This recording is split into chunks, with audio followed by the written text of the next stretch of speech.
શું તમે જાણો છો કે તમારા ઘરમાં મંદિર રાખવાની દિશા તમારા પરિવારના સુખ, શાંતિ, આરોગ્ય, ધન સમૃદ્ધિ અને આધ્યાત્મિક ઉન્નતિને સીધી અસર કરે છે?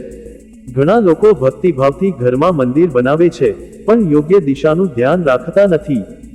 જો મંદિરની દિશા ખોટી હોય, તો ભલે તમે કેટલી પણ શ્રદ્ધા રાખો, તેનો સંપૂર્ણ લાભ નથી મળતો. વાસ્તુશાસ્ત્ર અનુસાર, ઘરમાં મંદિર સૌથી પવિત્ર સ્થાન છે અને તે સમગ્ર ઘરની સકારાત્મક ઉર્જાનું કેન્દ્ર છે.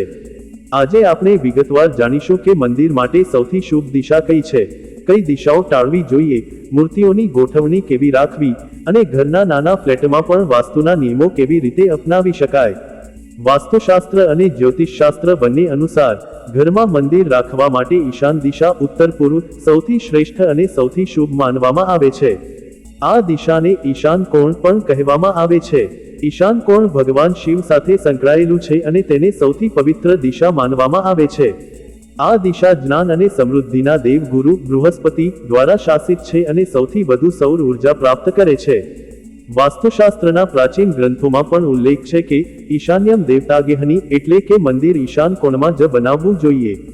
આ દિશામાં મંદિર રાખવાથી ઘરમાં સકારાત્મક ઉર્જાનો પ્રવાહ વધે છે, પરિવારના સભ્યો વચ્ચે સંવાદિતા આવે છે અને આધ્યાત્મિક ઉન્નતિ થાય છે. પરંતુ શું ઈશાન દિશા જ સૌથી શુભ છે? શું તેની પાછળ કોઈ વૈજ્ઞાનિક કારણ છે? હા, ઈશાન દિશા ઉત્તર પૂર્વમાં આવે છે, જ્યાંથી સૂર્યોદયની પ્રથમ કિરણો આવે છે. સવારે ઉગતા સૂર્યની કિરણોમાં જીવાણુનાશક ગુણો હોય છે, જે વાતાવરણને શુદ્ધ કરે છે. આ દિશામાં મંદિર રાખવાથી સવારનો સૂર્યપ્રકાશ સીધો મંદિરમાં પ્રવેશે છે, જે ઉર્જાવાન અને શુદ્ધ વાતાવરણ બનાવે છે.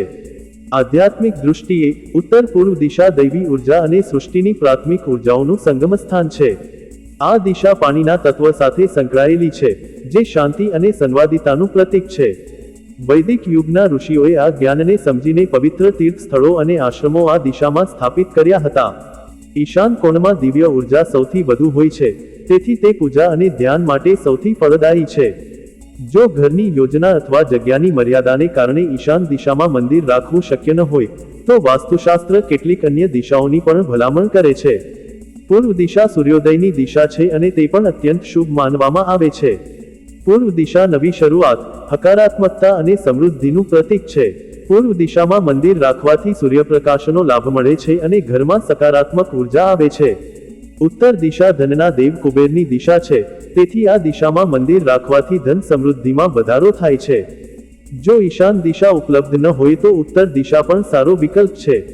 પશ્ચિમ દિશા પણ એક વ્યવહારુ વિકલ્પ હોઈ શકે છે, જો અન્ય કોઈ શુભ દિશા ઉપલબ્ધ ન હોય. જો કે, પશ્ચિમ દિશા ઉત્તર પૂર્વ અથવા પૂર્વ જેટલી અસરકારક નથી, પરંતુ તે હજુ પણ શુભ માનવામાં આવે છે.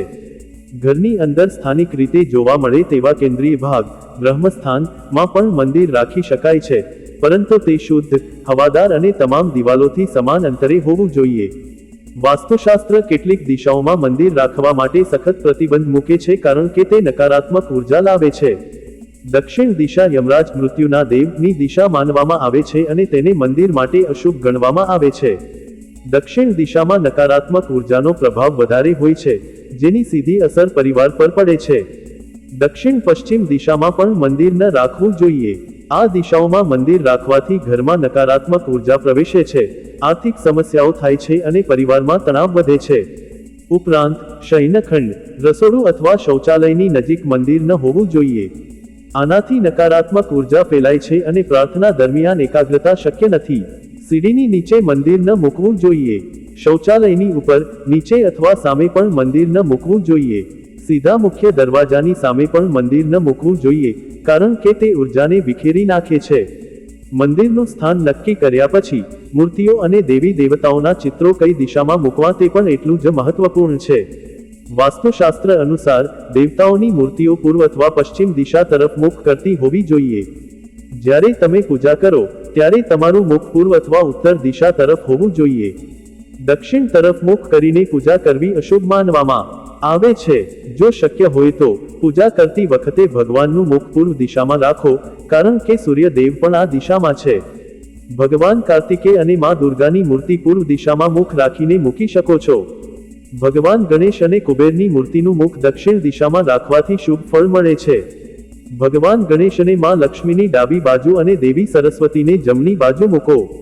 મૂર્તિઓ ઠોસ હોવી જોઈએ, ખોખલી નહીં. તૂટેલી મૂર્તિઓ ન રાખવી જોઈએ. મૂર્તિઓ સીધી જમીન પર ન રાખતા તેમને ઓછામાં ઓછા 6 ઇંચ ઊંચા ચોકી અથવા પ્લેટફોર્મ પર રાખવી જોઈએ. પૂજા ઘરમાં મૂર્તિઓની વચ્ચે ઓછામાં ઓછું 1.5 ઇંચનું અંતર રાખો, જેનાથી સકારાત્મક ઉર્જા આવે છે. હવે આપણે જાણીએ છીએ કે મંદિર માટે કઈ દિશા શુભ છે, પરંતુ જો તમે નાના ફ્લેટમાં રહો છો અને અલગ પૂજા ખંડ બનાવવો શક્ય ન હોય તો શું કરવું? વાસ્તુશાસ્ત્રના નિયમો મોટા મકાનો અને નાના ફ્લેટ બંને માટે સમાન છે. જો તમારી પાસે અલગ પૂજા ખંડ ન હોય તો તમે લિવિંગ રૂમ અથવા રસોડામાં પણ મંદિર રાખી શકો છો, પરંતુ તે ઘરની ઉત્તર પૂર્વ દિશામાં જ હોવું જોઈએ. નાના ફ્લેટમાં તમે ઘરના કોઈ પણ ઓરડાના ઉત્તર પૂર્વ ખૂણામાં દેવી દેવતાઓની મૂર્તિ અથવા ચિત્રો મૂકી શકો છો. ધ્યાન રાખો કે પૂજા સ્થળનો ઉપયોગ અન્ય કોઈ હેતુ માટે ન કરો. ભગવાનની મૂર્તિ કે ચિત્ર એવી રીતે મૂકો કે તે પશ્ચિમ દિશા તરફ મુખ કરે, જેથી તમે પૂજા કરતી વખતે પૂર્વ દિશા તરફ મુખ કરી શકો. પૂર્વ દિશા તરફ મુખ કરીને પૂજા કરવાથી માનસિક એકાગ્રતા ઝડપથી વધે છે. શયનખંડમાં મંદિર રાખવું ટાળો, કારણ કે તે અશુભ માનવામાં આવે છે. જો કે, જો વૈકલ્પિક જગ્યા ન હોય તો શયનખંડના ઉત્તર પૂર્વ ખૂણામાં મંદિર રાખી શકાય છે. મંદિરની ગોઠવણીમાં ધ્યાન રાખવા જેવી કેટલીક અન્ય મહત્વપૂર્ણ બાબતો છે. મંદિર એવી જગ્યાએ બનાવવું જોઈએ જ્યાં સૂર્યપ્રકાશ પહોંચે. મંદિરની આસપાસ પૂરતો પ્રકાશ હોવો જોઈએ. મંદિરમાં શુદ્ધ ઘીનો દીપક સવાર સાંજ જરૂર પ્રગટાવવો જોઈએ. મંદિરના દરવાજા અને બારીઓ ઉત્તર અથવા પૂર્વ દિશામાં ખુલે તેવું રાખો. મંદિરમાં તાંબાના વાસણોનો ઉપયોગ કરવો શુભ માનવામાં આવે છે. ધાર્મિક ગ્રંથો, મંત્રોના પુસ્તકો અને પૂજાવિધિઓ સંબંધિત સામગ્રી પણ ઉત્તર પૂર્વ દિશામાં રાખવી જોઈએ. પૂજા ઘરની દિવાલ અન્ય કોઈ દિવાલ સાથે મળતી ન હોય તેવી જ હોવી જોઈએ. મંદિરમાં ભગવાનના ફોટા સિવાય કોઈ ગુરુ અથવા પૂર્વજની તસવીર ન રાખવી જોઈએ. પૂર્વજોની તસવીર હંમેશા ઘરની દક્ષિણ દિશાની દિવાલ પર લટકાવવી જોઈએ. મંદિરમાં ભગવાનની મૂર્તિનું મુખ ક્યારેય માળા અને ફૂલથી ઢાંકવું નહીં. મંદિર ક્યારેક ખોટી દિશામાં અથવા ખોટી જગ્યાએ બની ગયું હોય તો તેને સુધારવાના કેટલાક ઉપાય પણ છે. જો મંદિર દક્ષિણ દિશામાં હોય તો તમે તેની સામે અરીસો મૂકીને ઉર્જાની દિશા બદલી શકો છો. જો મંદિર શૌચાલયની નજીક હોય તો ત્યાં સ્ફટિક અથવા સી સોલ્ટ, દરિયાઈ મીઠું રાખીને નકારાત્મક ઉર્જાને શોષી શકો છો. જો મંદિર સીડીની નીચે હોય તો ત્યાં દીવો અથવા ઘંટડી લટકાવીને ઉર્જાને સકારાત્મક બનાવી શકો છો. જો શક્ય હોય તો મંદિરને યોગ્ય દિશામાં ખસેડવું જ સૌથી સારો ઉપાય છે. જો મંદિર ખસેડવું શક્ય ન હોય તો નિષ્ણાત વાસ્તુ સલાહકારની સલાહ લઈ શકો છો. ઘરના મંદિર માટે આ વાસ્તુ ટિપ્સ અપનાવીને તમે તમારા ઘરની ઉર્જાને સકારાત્મક બનાવી શકો છો અને દૈવી આશીર્વાદ પ્રાપ્ત કરી શકો છો. ઘરનું મંદિર એ માત્ર પૂજા સ્થળ નથી, પરંતુ તે આખા પરિવારનું આધ્યાત્મિક કેન્દ્ર છે. સાચી દિશામાં મંદિર રાખવાથી સકારાત્મક ઉર્જા, શાંતિ અને સમૃદ્ધિનો પ્રવાહ સુનિશ્ચિત થાય છે. સાચી દિશા, સાચી મૂર્તિઓ, સાચી ગોઠવણી અને સાચી શ્રદ્ધા, આ ચારેયનું સંયોજન ઘરના મંદિરને દૈવી ઉર્જાનું સાચું કેન્દ્ર બનાવે છે. યાદ રાખો, ભગવાન દરેક જગ્યાએ છે, પરંતુ વાસ્તુના નિયમોનું પાલન કરીને મંદિર સ્થાપિત કરવાથી તે ઉર્જા વધુ કેન્દ્રિત અને અસરકારક બને છે.